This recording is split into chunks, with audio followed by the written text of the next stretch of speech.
Primeiramente, boa noite, espero que estejam todos bem. Obrigado por estar compartilhando, né, essa noite de sexta-feira comigo. E eu vou estar, a gente vai dar continuidade à atividade de ontem, né, que seria o laboratório da dinâmica molecular. E essa parte vai ser importante porque nós vamos precisar da contribuição de todos e todas para entendermos e caracterizarmos um determinado sistema, que no caso vai ser o metano, né? E a partir disso obter algumas propriedades físicas usando a dinâmica molecular, né? Então, vamos continuar usando o código LAMMPS e vamos dar, de fato, agora a gente vai fazer uma dinâmica, né? Então, ontem foi um esquenta, na verdade, um resfriamento, né, dos sistemas, onde onde começávamos com uma estrutura e otimizávamos essa estrutura de modo que as forças que estariam atuando sobre elas fossem zeradas, né, usando o algoritmo do conjugate gradient, né, o gradiente conjugado.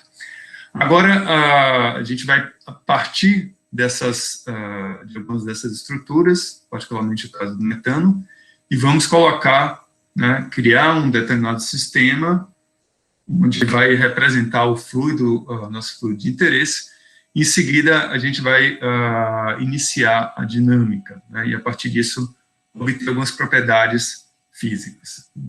Bom, então a nossa missão hoje vai ser calcular as propriedades dinâmicas e estruturais do metano, né, particularmente aqui as propriedades de transporte também, e a gente vai precisar a contribuição de todos e todas para poder obter como, né, a densidade e a pressão e a temperatura varia em torno desse sistema, de tal modo que a gente pudesse completar, né, o nosso diagrama de fase. Então, isso vai, de fato, requerer, né, a atividade de contribuição de cada um, e essa contribuição ela vai ser um dos relatórios que a gente vai estar usando para fazer a avaliação de vocês, né, onde cada um vai ter uma temperatura, uma certa densidade, e coletivamente, né, com as 24 contribuições, a gente vai voltar e criar, né, montar, né, o diagrama, parte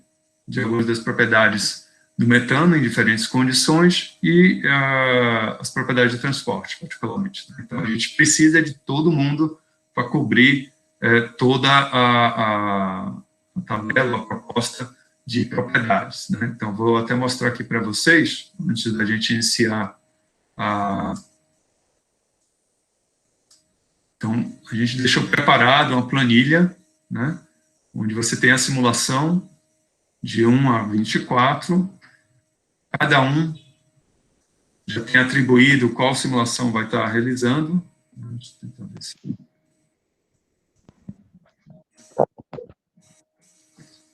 E a gente vai, para isso, nós teremos uma determinada temperatura e uma densidade, que vai ser atribuída a um dos discentes, e ao final da simulação, né, é esperado que vocês possam estar completando a pressão, da viscosidade, do coeficiente de difusão, né? Essa é a ideia, a gente montar todas essas informações, né, usando a dinâmica molecular. Então, eu vou fazer um caso, vocês podem estar repetindo depois esse caso, e depois vocês podem acessar qual a condição de temperatura e densidade que vocês estariam atribuído a vocês, e realizarem o cálculo, completando, então, né, esse conjunto de dados. Tá?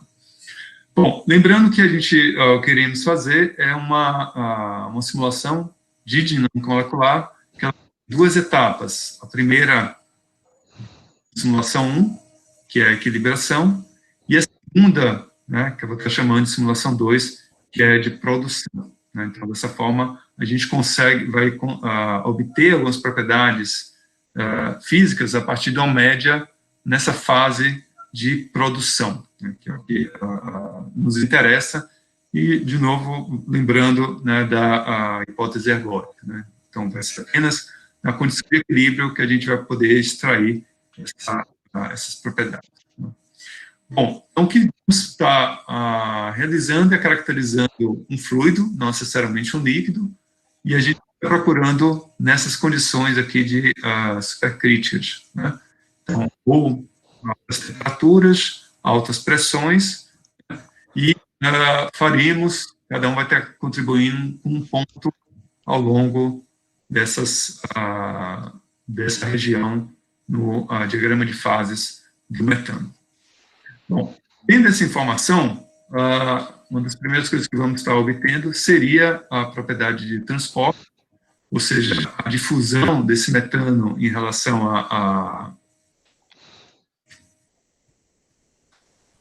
em função da temperatura e da densidade, e a gente vai usar isso a partir do cálculo do deslocamento quadrático médio, né? Ele depende da posição no tempo t igual a zero, em relação a como essa molécula estaria andando, né, a trajetória dela, né? Então, a gente vai fazer um gráfico similar a esse, onde você teria o deslocamento quadrático médio em função do tempo, né? E a partir do coeficiente de angular, então, eu conseguiria determinar quem seria o meu coeficiente de difusão, né, usando a relação de Einstein aqui. Isso é uma primeira propriedade. A segunda propriedade que vamos estar olhando também seria a viscosidade, né? E a viscosidade, ela vai ser dada pela função de autocorrelação, mostrado nas aulas anteriores, dos termos fora da diagonal do tensor da pressão, né? Então, é exatamente quando esses termos são diferentes, né? E aqui a gente também vai estar olhando, então, em relação à origem temporal e à evolução, né, desse tensor em função do tempo, né? A partir disso, eu consigo obter quem seria a viscosidade, um dado volume, né, e temperatura. Então, com isso, eu consigo determinar, né, vamos determinar a viscosidade em função de várias condições determinantes, né, temperatura e a densidade, no caso, relacionado com a pressão, né. Bom, e finalmente, vamos olhar para a parte estrutural, né, e para algumas condições você vai ter um caráter mais próximo do líquido. Ei, Ana! David, por favor, você poderia mutar o teu... Deixa eu ver se eu consigo fazer isso aqui. Obrigado. Então, a partir disso, a gente poderia determinar qual fase, né, estaríamos aqui no nosso sistema, e com isso entender bem o que aqui estaria acontecendo, né, e mapear do ponto de vista da termodinâmica, né, e de propriedade de transporte da dinâmica molecular. Essa é uma das grandes vantagens que teríamos em usar a dinâmica molecular ao invés do Monte Carlo, que vai ser o que vamos utilizar na próxima discussão, né, que é a possibilidade da gente obter as propriedades de transporte, né. Então, diretamente, eu conseguiria estar determinando quem seria tanto a difusão quanto a viscosidade do nosso material. Então, isso é algo que diferente, né, original, onde a gente, de novo, vai precisar da contribuição de todos, né? E com isso fica uma primeira atividade, ela vai valer na avaliação, né, que seria um relatório cuja entrega eu estou programando para o dia 10/10/2020. Né? O relatório ele tem formato livre, e as informações que que a gente vai estar esperando, né, além de vocês estarem contribuindo para aquela tabela, estaria aquela planilha, né, que a gente está disponibilizada online, você estaria informando tanto a motivação, quais são as condições que foram simuladas, que vocês estão contribuindo, um pouco do método, potencial e do protocolo que foi utilizado, que é mais ou menos uma sequência que muito próximo do que cada um vai estar fazendo, e os gráficos, né, os resultados em relação a tempo de equilibração, né, e a simulação da produção, né. E também seria interessante dar uma olhada no instantâneo, ou seja, você tem uma configuração, a configuração final da tua simulação, para a gente olhar e poder depois comparar com todas as demais do sistema, né. A partir disso, eu consigo obter os gráficos, né, das propriedades físicas de interesse e reportarem então, a pressão, a viscosidade e o coeficiente de difusão, bem como a curva da distribuição radial de pares. Né? Então, com isso, você consegue definir qual fase está o teu sistema, estaria na fase líquida, gasosa, né, ou mesmo sólida, dependendo do sistema, né, e podendo comparar com resultados experimentais que a gente já disponibilizou, né, algumas dessas informações. Tá? Então, fica a primeira atividade, né, trabalhando como a parte avaliativa do curso, cuja entrega estaria ocorrendo em 2 semanas. Né?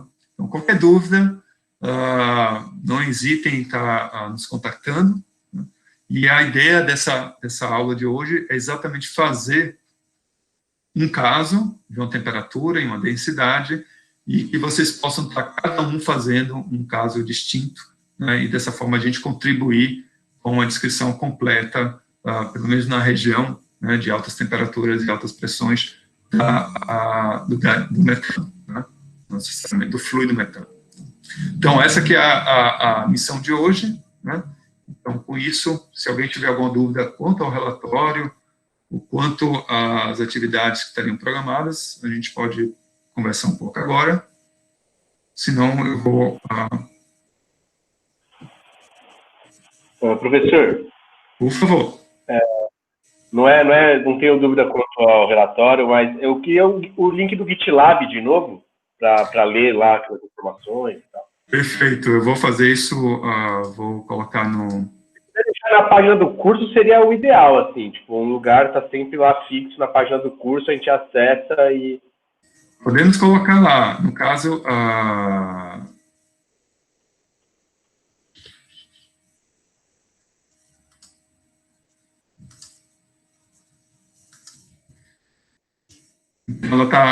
eu coloquei aqui no chat, então vocês podem seguir, esse aqui no caso seria o do laboratório que a gente vai estar realizando agora. Tá? Obrigado. Bem como o do tutorial, né, a planilha, que também vou estar já disponibilizando para vocês, mas vocês já podem estar sabendo qual que a condição que foi escolhida. Então, note que não houve nenhuma, essa condição aqui, ela foi a ordem que aparecia na nossa lista de presença, então não se sinta, né, de alguma forma, se você pegou uma condição de mais alta pressão, não é que a gente está querendo colocar pressão sobre vocês, ou altas temperaturas, mas simplesmente a gente seguiu a ordem que aparecia no Júpiter. Tá? Bom, eu vou agora entrar, né, na nossa máquina virtual e a gente vai iniciar, então, o processo para fazer o laboratório. Então, a ideia é que possamos agora realizando, de fato, uma dinâmica, né? Então, para isso vai aparecer novos elementos na nossa discussão e, essencialmente, para aqueles sistemas, né, para o sistema que a gente vai estar utilizando, vão poder caracterizar várias das propriedades de transporte, né, desse sistema.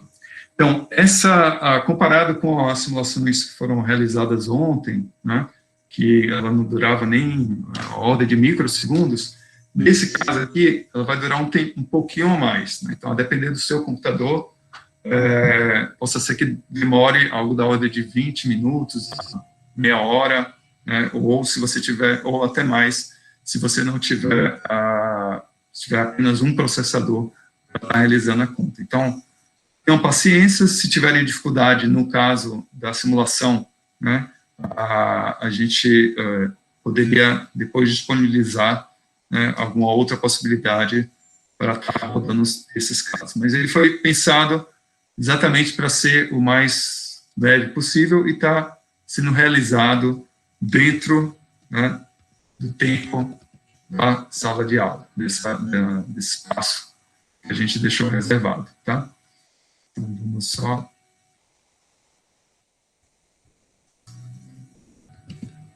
Então, como havia feito ontem, né, então a gente, com esse comando ls, eu estou listando todos os diretórios e arquivos que eu tenho no meu sistema, né, já vou entrar no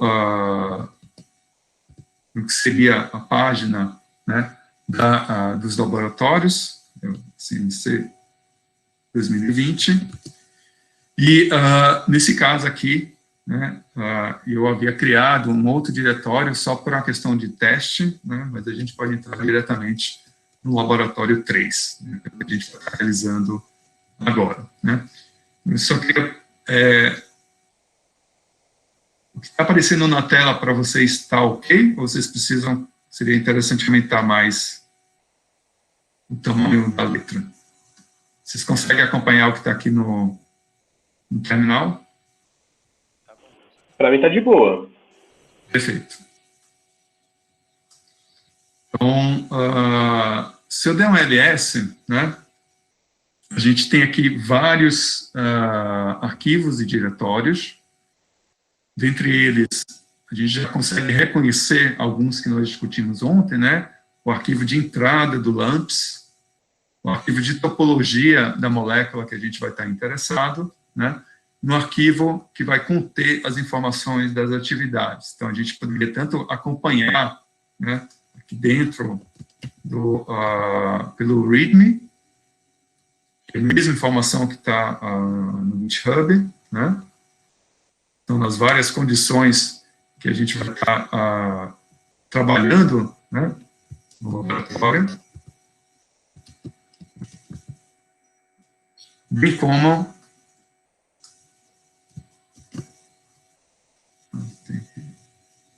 só mandar para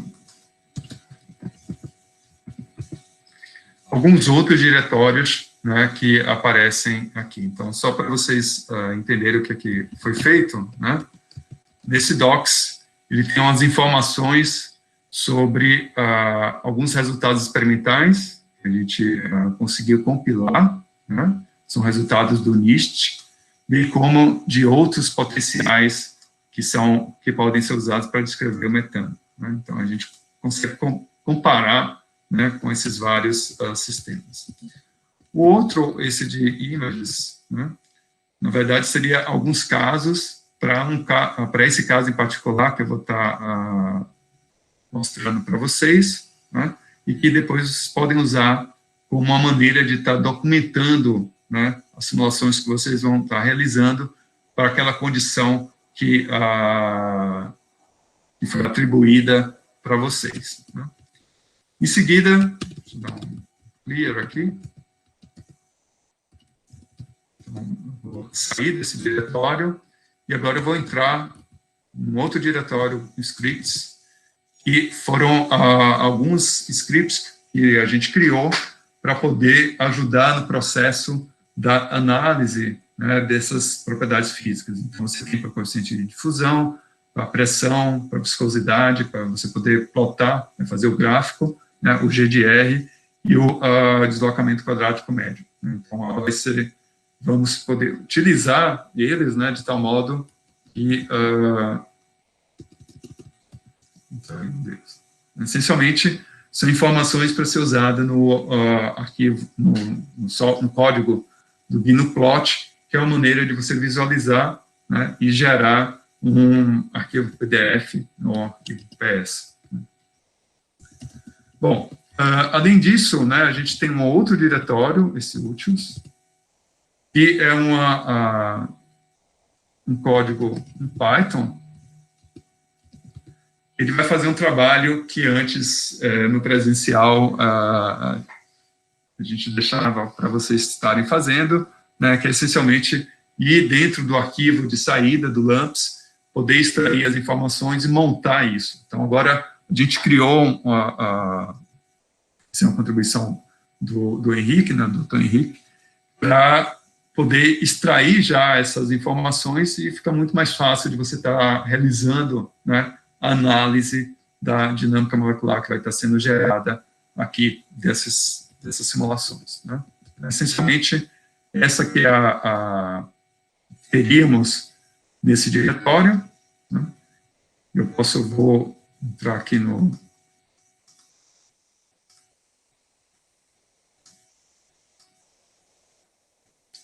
Primeira coisa que a gente vai estar realizando, né, vamos dar uma olhada nos dois arquivos, o de topologia e o arquivo de entrada da dinâmica molecular, porque a partir deles, né, a gente consegue fazer alguns comentários sobre eles, né? Acho que talvez fique mais fácil.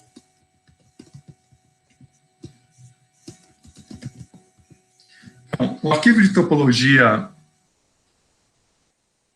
que foi criado aqui tem uma diferença em relação ao que a gente viu na aula passada.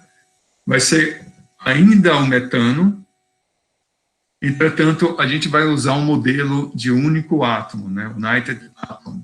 Né? Significa que a minha molécula de metano, né, ela vai ser representada por uma única esfera, e lá tem as informações tanto do carbono, dos hidrogênios. Então, você cria o que é chamado de coarse grain, né, uma maneira de você estar descrevendo o teu sistema, não com todos os átomos, mas, de alguma forma, ela captura essa descrição.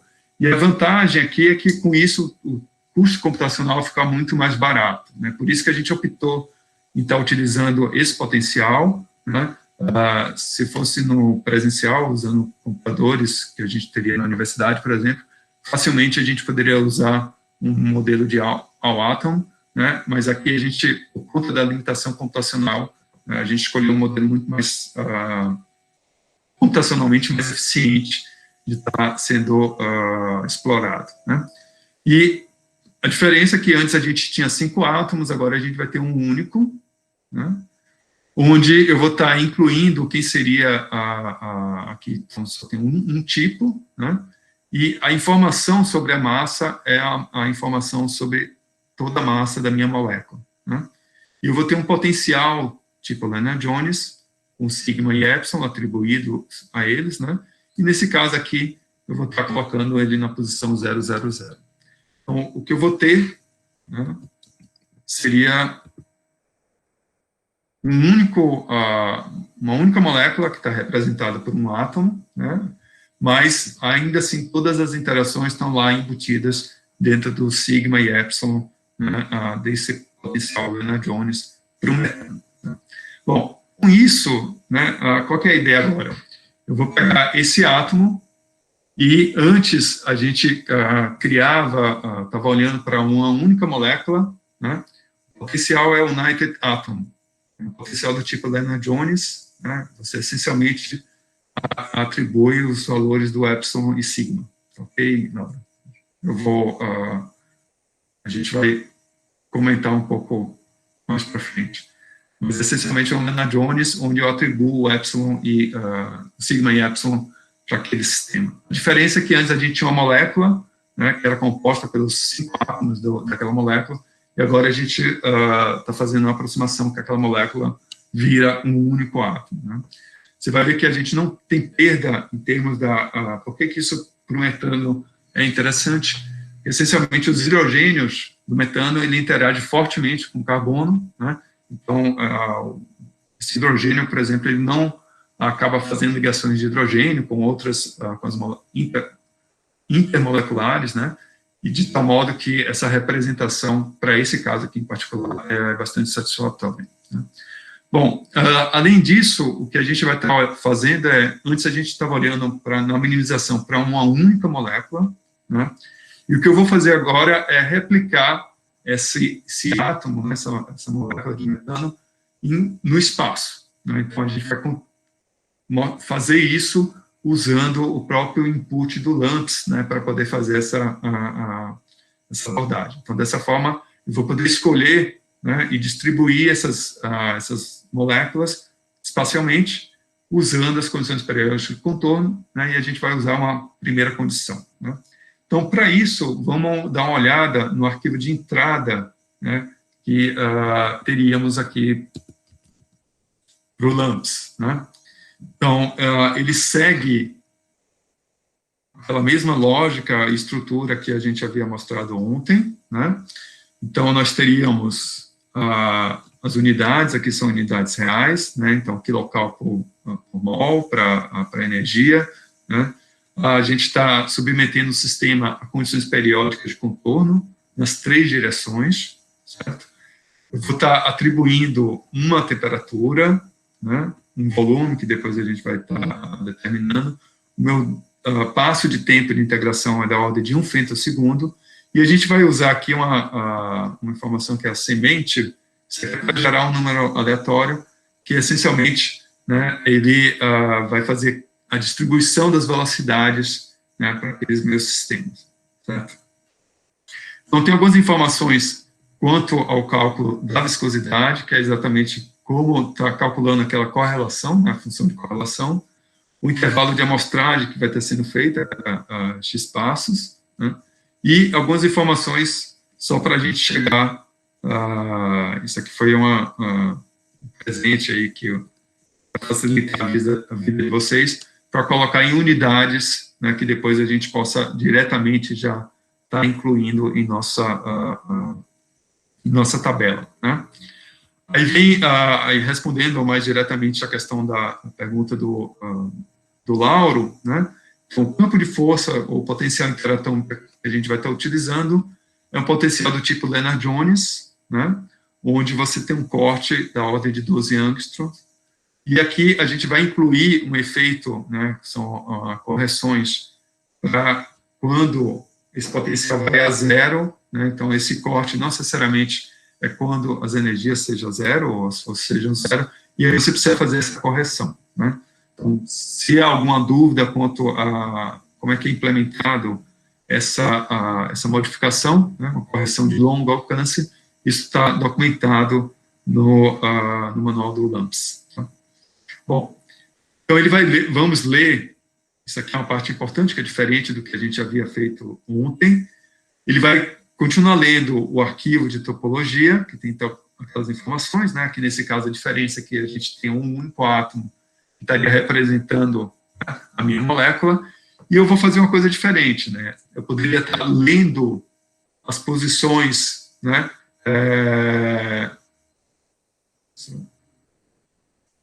Eu vou voltar. Laura, você fez uma pergunta contra o relatório, depois eu vou voltar nessa questão, depois que a gente fazer a dinâmica, né? Que acho que vai ficar mais claro para todo mundo como é o melhor procedimento. Me cobrem depois. Bom, aqui o que a gente vai fazer é pegar um determinado átomo do sistema, quer dizer, a minha molécula de metano, e vou replicar espacialmente, né, 6 por 6 por 6. Então, isso já me diz o número de moléculas que eu teria no sistema, que seria 6 ao cubo, e nesse sentido, né, ele vai estar colocando inicialmente nas condições de tal modo que eles vão estar equidistantes, né? Mas você vai ver que rapidamente o sistema vai equilibrar e vai encontrar seria a melhor condição em termos da dinâmica das posições, a evolução temporal, né, das trajetórias aí do metano. E aí você tem duas informações que é relativa à lista de vizinhos, né? Eu acho que em algum momento eu talvez tenha passado bem rapidamente na discussão da dinâmica molecular, mas essencialmente o que essa lista de vizinhos faz é o seguinte: ao invés, né, a gente sabe que as interações de longo alcance elas vão estar contribuindo de uma forma pequena comparado com a de curto alcance, né? Então, ao invés de você estar calculando sempre todas as interações, né, das moléculas e átomos entre si, né, ou seja, tanto aquelas que estão próximas quanto aquelas que estão mais distantes, a gente cria uma lista de vizinhos que são aqueles que vão estar contribuindo mais para aquela energia. Então, com isso, você economiza bastante no cálculo, né? Imagine que se você tem 100 átomos, tudo bem, mas se você tem 1 bilhão de átomos, né, esse processo, você só vai estar acrescentando muitos zeros que não vai estar contribuindo de fato para o cálculo. Então, a ideia aqui é uma estratégia computacional justificada pelo fato que interações de átomos a muitas longas distâncias, elas não contribuem, né, para a energia do sistema de uma forma comparado com os próximos, né.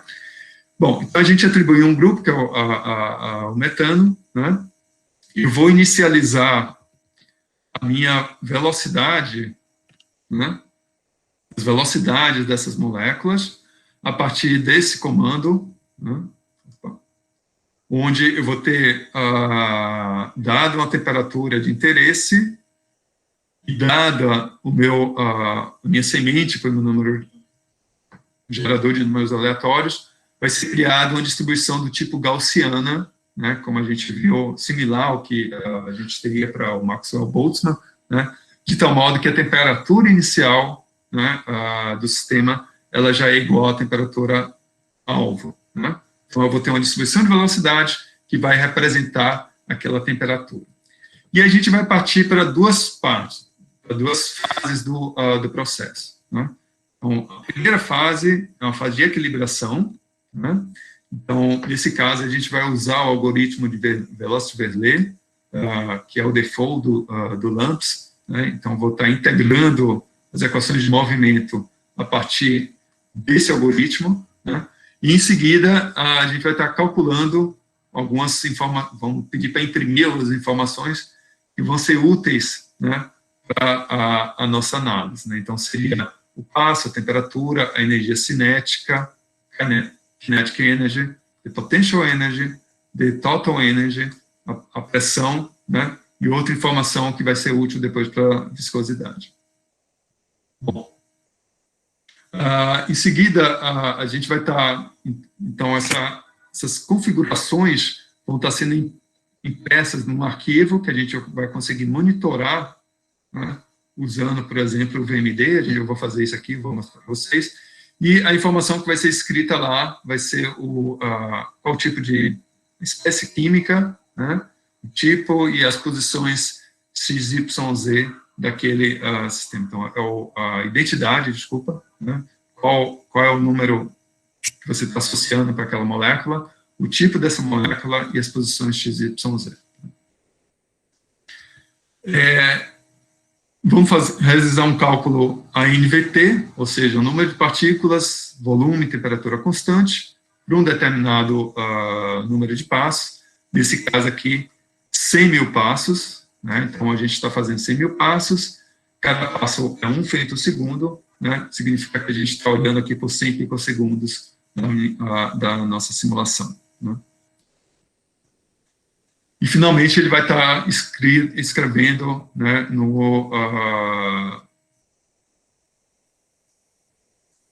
Você fez uma pergunta? Então, isso aí vai ser que a gente vai atribuir um valor para a temperatura, né, e ela vai associar essa temperatura àquele valor que nós escolhemos. Tá? Então, isso vai ser dado durante a execução do arquivo. Então, dessa forma, ele torna esse arquivo de entrada muito mais flexível, né? Você não precisa ficar trocando ponto a ponto o que você gostaria de estar explorando. Tudo bem? Então, como eu havia comentado, vai ser no comando da execução, né, que a gente vai estar atribuindo essas informações.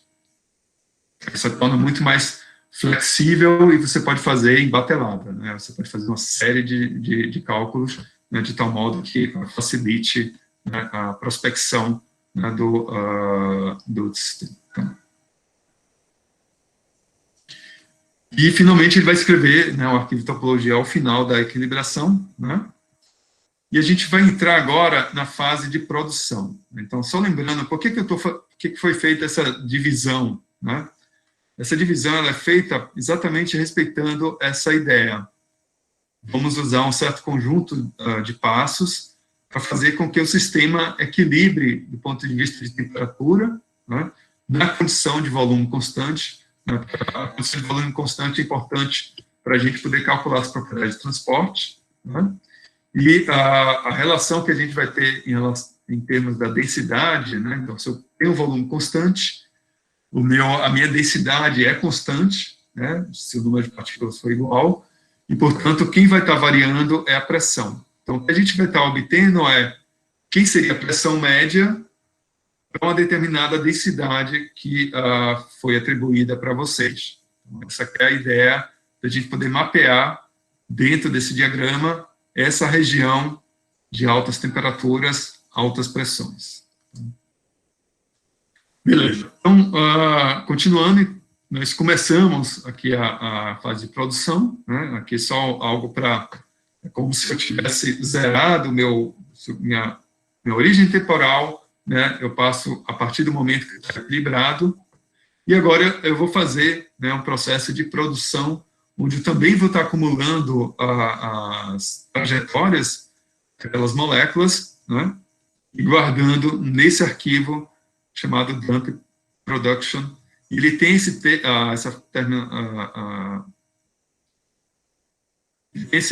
essa finalização, né, que é um arquivo do tipo LAMPS de trajetórias, né, trajetórias do LAMPS. Então, os arquivos de visualização, né, o software de visualização, eles reconhecem que é um arquivo que foi gerado pelo LAMPS e, portanto, o formato, a sintaxe desses arquivos permitem que a gente possa ver, de fato, a dinâmica. Aí que fica a coisa legal, né, que você realmente vê um filme do que é que está acontecendo, algo que, por exemplo, com Monte Carlo, você pode até ver as mudanças, mas você não vê o processo físico naquelas condições de temperatura, pressão que você está atribuindo. Então, você pode até monitorar, né, se tivesse um átomo diferente, ver como é que seria essa trajetória. Finalmente, ele calcula o GDR, né, a partir desse comando. Lembrando, quem que é o GDR?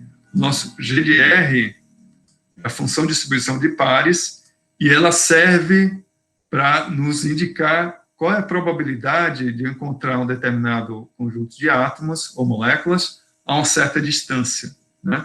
E essa informação vai ser útil para a gente determinar qual fase, por exemplo, o que é esperado para uma determinada condição, né? Essa é a ideia por trás do GDR. E lembrando, né, novamente, que o GDR você consegue obter experimentalmente a partir da transformada de Fourier, né, do padrão de difração de raio-x, né, da difração de raio-x, né, fator de estrutura, você consegue obter essa informação que é algo dá para comparar do ponto de vista experimental, né.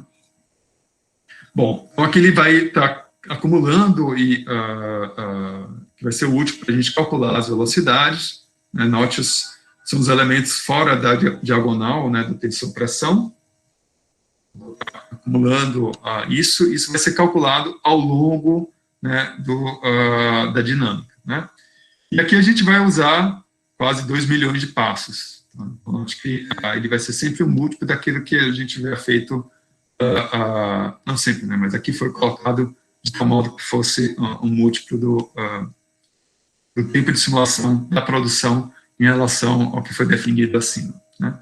E, finalmente, vai calcular quem seria a viscosidade final, né, a partir daquela expressão que eu havia mostrado, quem é a pressão final, né, e a gente, com isso, vamos ter guardado as trajetórias, né, vamos ter guardado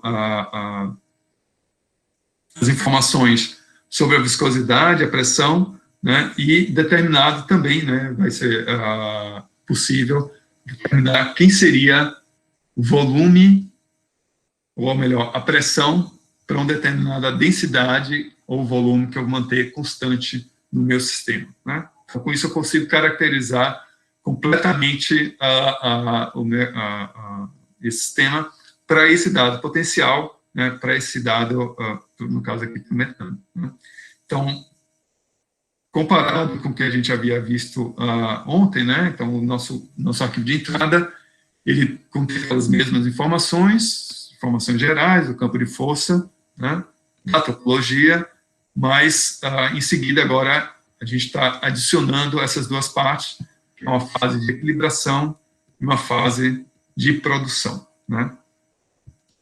Então, isso aqui é tipicamente, né, no arquivo de entrada do LAMPS, que é usado no projeto assim, de pesquisas original. A ideia está bem próxima do que a gente faz na realidade. Bom, então, dessa forma, nós já olhamos nosso arquivo de topologia, olhamos esse arquivo de entrada, né, e agora a gente vai estar realizando as simulações em si, né. Então, é sempre interessante deixar o manual do online do LAMPS aberto, né, porque você pode estar realizando, né, consulta sobre, se você tem alguma dúvida sobre aqueles comandos, né? E, no nosso caso, a gente vai tentar preencher essas condições de temperatura e densidade, né? Então, eu vou pegar um caso, que é o caso para 125 kg por metro cúbico, né, a uma determinada temperatura, 303,15 Kelvin, e vocês podem olhar na planilha que eu coloquei aí no chat, né, onde vocês vão estar em termos de, das condições, né? Então, você já vê, se você está sobre alta densidade, né, então, certamente o sistema vai estar muito mais comprimido, então tem uma série de informações que a gente vai poder tirar do comportamento do sistema, né, para essas diferentes condições. Qualquer dúvida, fiquem à vontade de estar me perguntando, né? Então, para esse caso, o que a gente vai fazer primeiro, né? Eu já havia comentado sobre os arquivos de topologia, que é esse metano.lmp. Como está colocado aqui, a diferença vem, né, do fato de você ter... deixa eu ver se eu consigo aumentar.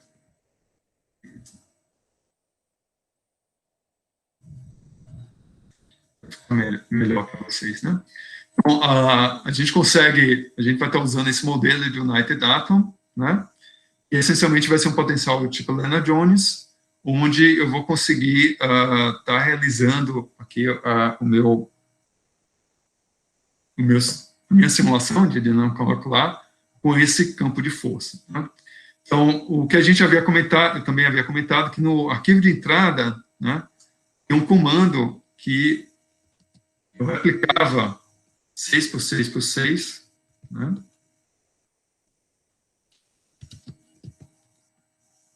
Seria, né, logo após então, vou estar replicando 6 em X, 6 em Y, 6 em Z, né, de tal modo que a gente tenha um certo número de moléculas, né, 16 moléculas no meu sistema, e aqui, né, acho que um número razoável para estar realizando essas contas, né. Se você tem um computador e é suficientemente corajosa, pode aumentar e experimentar, né, se há algum efeito do tamanho, que se é algo que é uma prática importante, que é a gente sempre verificar que se aumentar o tamanho do meu sistema, mesmo sob condições periódicas de contorno, se as propriedades vão ser mantidas, né? Então, dessa forma, é salutar, né, estar explorando essas condições. E mesmo o contrário, né, se eu posso diminuir e verificar se até onde, de fato, né, seria o tamanho ideal para estar simulando esse sistema. E aqui eu reforço a ideia, né, das condições periódicas de contorno, que é, mesmo com 216 moléculas, a gente vai conseguir obter propriedades, né, do sistema bulk, né, ou seja, do sistema como se ele fosse infinito. Tá? Então, o primeiro problema que aparece, né, seria qual o tamanho da caixa que a gente vai estar determinando, porque aqui eu determino o número de partículas, eu conheço, já atribuí para vocês a temperatura da qual vocês vão estar explorando, né? Qual seria, então, o tamanho da caixa, né, o volume que estaria associado a a experimentação que vocês vão fazer, né? Então, para isso, já que você conhece a densidade, ou seja, foi atribuída a densidade, né, para cada um, o que a gente vai fazer é um caminho inverso, que é determinar, bom, a densidade, né, a massa pelo volume. Esse volume, a gente está considerando, né, o volume molar, tá? Então, isso é algo que é importante, a massa pela densidade, né? E se eu quero saber quem é o comprimento da minha caixa, assumindo que é a caixa cúbica, né? Eu vou só... Deixa eu ver a pergunta aqui do Maurício. Então, ele se realiza uma simulação com tamanho de X, né, e o cálculo... tempo que demorou... Depende, né, Maurício, pelo seguinte, você depende de qual tipo de potencial você está usando, né, e também do número de partículas que você estiver usando, porque Possa ser que ele varie com n ao cubo, né? Então você está aumentando de acordo com o comprimento, né, quantas vezes você está replicando, mas que quanto maior for o sistema, né, por conta dessas interações de longo alcance, possa ser que esse cálculo fique ainda mais caro, né? Então, não significa que ele tem um comportamento linear, né? Ou seja, se você dobrou o tamanho da caixa, vai dobrar o tamanho do tempo computacional.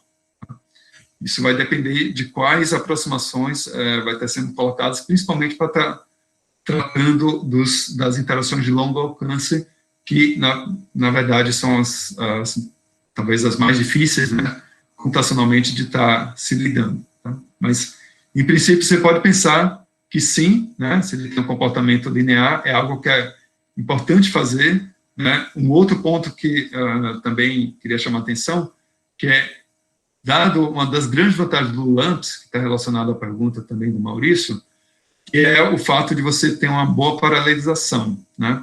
Então, mas nada significa que você está aumentando o número de processadores, você necessariamente vai estar escalando bem, né, ou linearmente, vai ter uma escala do tempo, do custo computacional por número de processadores que você estiver usando. Vai chegar um momento que ele pode saturar, né, porque a comunicação entre os processadores ela vai ser tão mais difícil do que o processamento em si, né? Então, é algo que é sempre importante fazer esse teste de convergência, né? Seja para o tamanho, como o Maurício colocou aqui, perguntou, né? Seja também para o ambiente computacional que você está. Tudo bem? Bom, então, nosso primeiro desafio vai ser obter quem seria esse comprimento, né, levando em conta que você tem uma caixa cúbica, e aqui, essencialmente, é a massa molar, né, do metano, né, então tem a contribuição de 12,01 por carbono e 1,01 grama por mol para os hidrogênios, isso ele me dá o valor total, né, da massa molar, né, para o metano, número de Avogadro e a densidade que a gente está interessado. Então, se eu quero obter quem vai ser o comprimento, quem vai ser o primeiro exercício que vocês vão fazer, é exatamente fazer essa conta, escolher quem é a densidade, vir aqui, né, e obter quem é o comprimento da caixa, né? Então, aqui a gente vai fazer primeiro exercício é alterar a topologia de modo que a caixa ela tenha um valor igual ao que vocês calcularam para a densidade. Onde é que essa informação ela está, né, se for olhar o arquivo de topologia,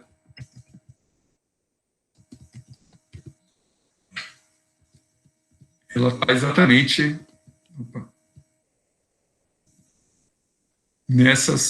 essa aqui vai ser a informação, né, que vai me dar quem seria aquela condição, né? Ou seja, o comprimento da minha caixa.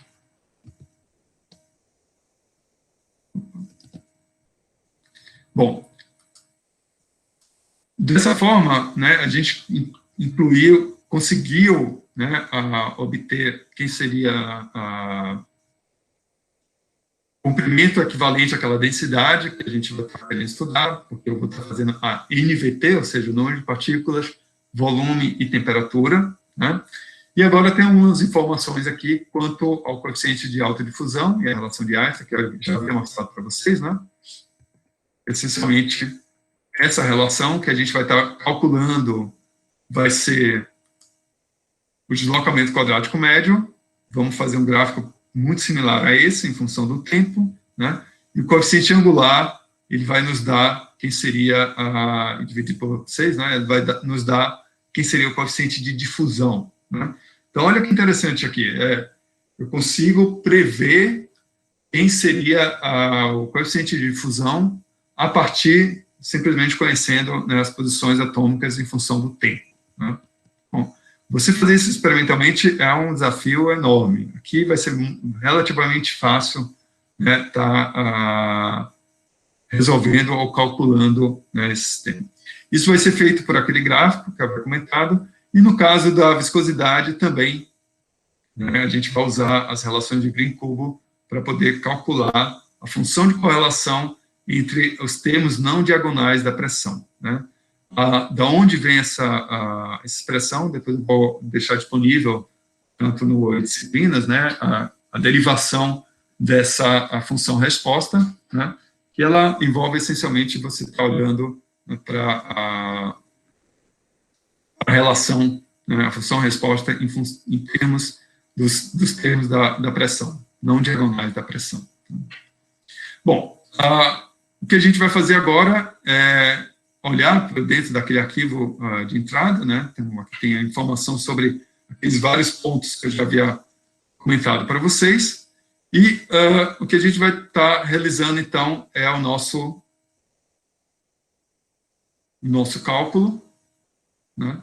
De tal modo que aqui tem uma diferença, né, em relação ao que eu havia comentado antes, que é o fato de estarmos utilizando agora, né, o MPI, né, onde eu vou estar fazendo o cálculo usando pelo menos dois processadores, né.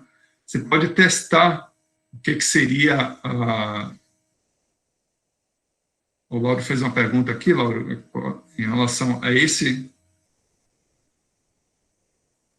Aqui é a massa molar do meu sistema, né? Então, é 16, ou 1.604, ou 160.424, porque se você fizer o do metano, né, são 12,01 grama por mol, mais 4 hidrogênios, cada um contribuindo com 1,01, né, ele dá esse valor, 16,04. E aqui a densidade. Tá? Como eu tenho uma caixa cúbica, né, meu volume é L ao cubo, né, por isso que ele já está desse lado da equação.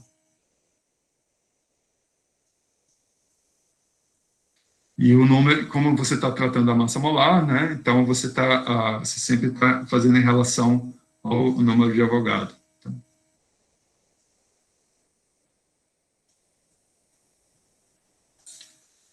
Então, até esse momento, alguma dúvida? Isso, a densidade, exatamente a densidade que estaria já na planilha, né, nas unidades corretas. Então, você não vai precisar fazer nada, nenhuma conversão de unidades, né. Presentinho para vocês, né, porque isso aqui às vezes dá um trabalhinho para você encontrar qual que é a conversão adequada, né, para alguns casos. Bom, então agora a gente vai estar realizando, né,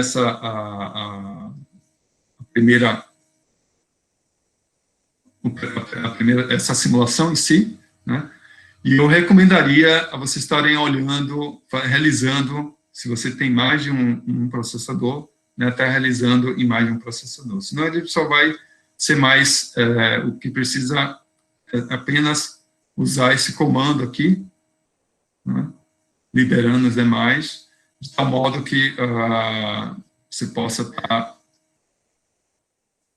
realizando a conta ou no modo serial, né, que seria apenas esses comandos, ou no modo paralelo, né, onde eu vou estar usando esse comando aqui. Né. Em PRun, ele está atribuindo o message interface, né, e aqui esse "-np" significa que é o número de processadores que eu vou estar atribuindo para o meu cálculo, e você consegue acompanhar, né, o que é que vai estar acontecendo ao longo da dinâmica. Tá?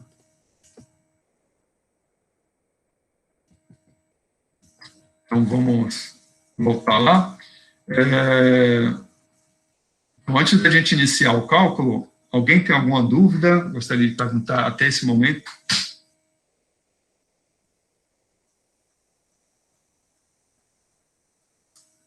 Eu vou dar uma parada.